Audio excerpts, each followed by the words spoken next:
family tradition is a beautiful thing. Gives us an opportunity to talk and discuss life, family, and we cook and make a beautiful sauce at the same time. Yep. Well, as you can see, we've progressed to the olive oil, onion, and garlic process. You're probably asking at what, how much you have to cook them? How much do you have to cook them, Elena? Until they're soft.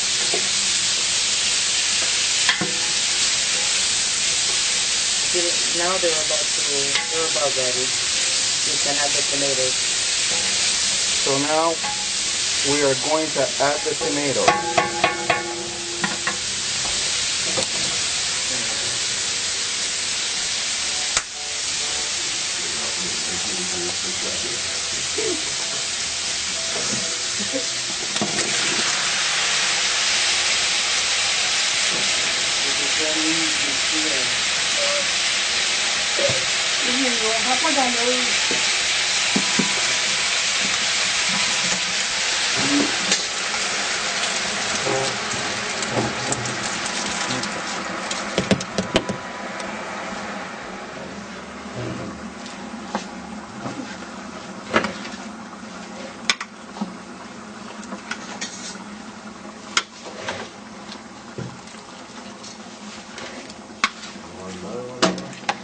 Wait till they soften a little bit, and then you can mix them. You mix it because you don't want it to burn at the bottom, right? Yes. And you don't want to burn the onions at the bottom. Oh, so you're trying to bring everything up at the same time.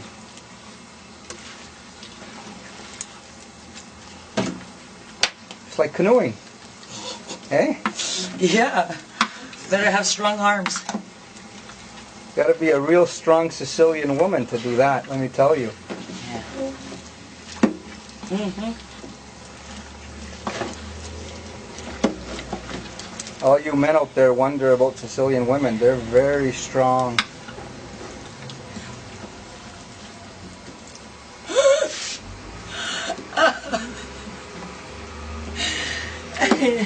Should I Now we're at the step of passing the boiled pulp into this machine so that we basically make it into a liquid form.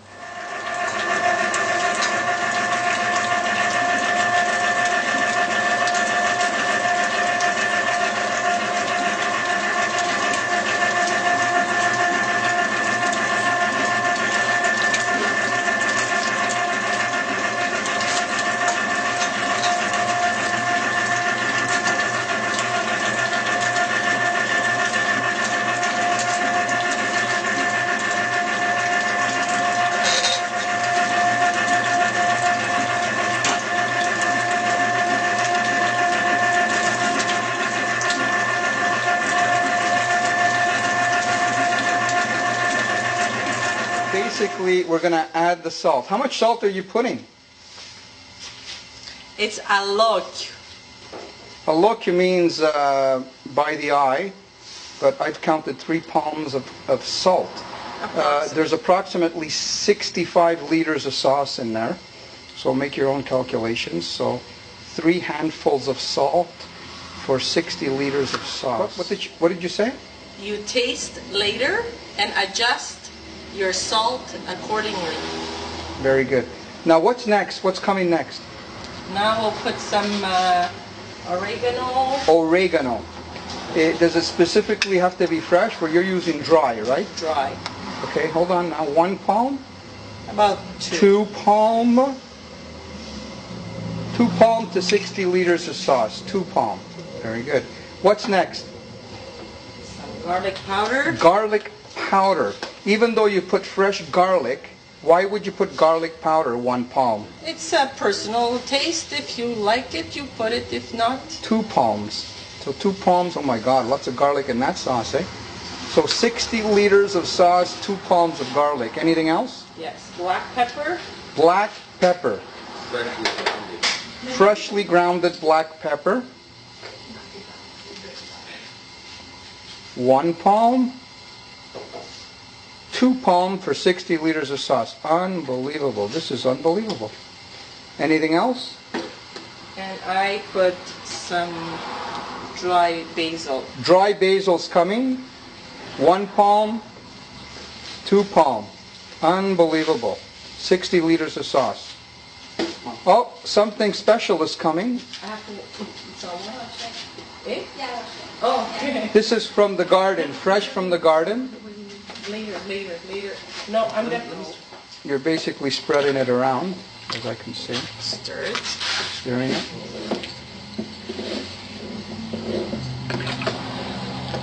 And later, when it's almost cooked, then you can add your fresh basil, so it stays more fresh when you jar it. And you can also add fresh basil to your sauce, maybe half an hour before canning, so that way it stays nice and green when it's in your jar. Very good. Put it in the sauce. Yeah, you can put it in the sauce. Beautiful. Excellent. Usually you can put, what, 30 or 40 leaves? Approximately. Okay, great. Some people even like to put it just before they close can. their jar, but I prefer that it boil a little bit. Very good. So now we wait till it boils before we can. Correct. Right. Or to your consistency and thickness. Correct. Very good. So now we're coming to the process where the sauce is boiled.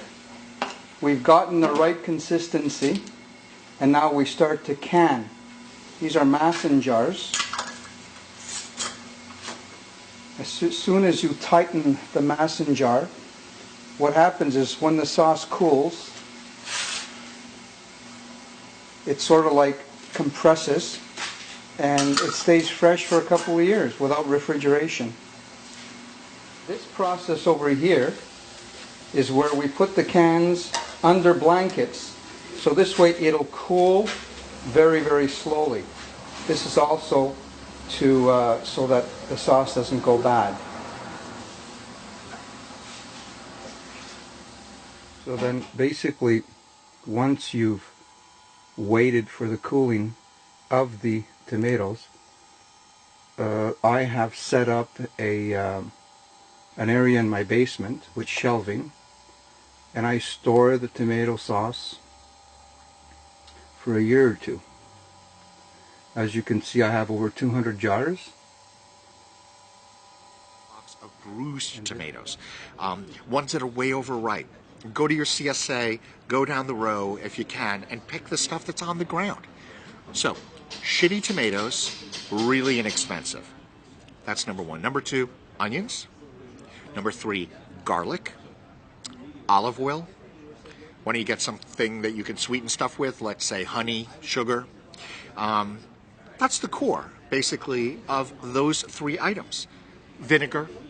Okay, so let's start off with barbecue sauce. Take your tomatoes, throw them in the oven. Just chop them up. Don't worry about the skins. Let them roast for a couple of hours, just to get that kind of roasted feeling. Take them out, let them cool. Now, if you want to make the confit, the ketchup, and the barbecue sauce in the same day or two, go ahead and take like as many pans as you can, like 20, 30, 40 pounds, and just keep feeding them into the oven, pulling them out of the oven. Feed them into the oven, pull them out of the oven.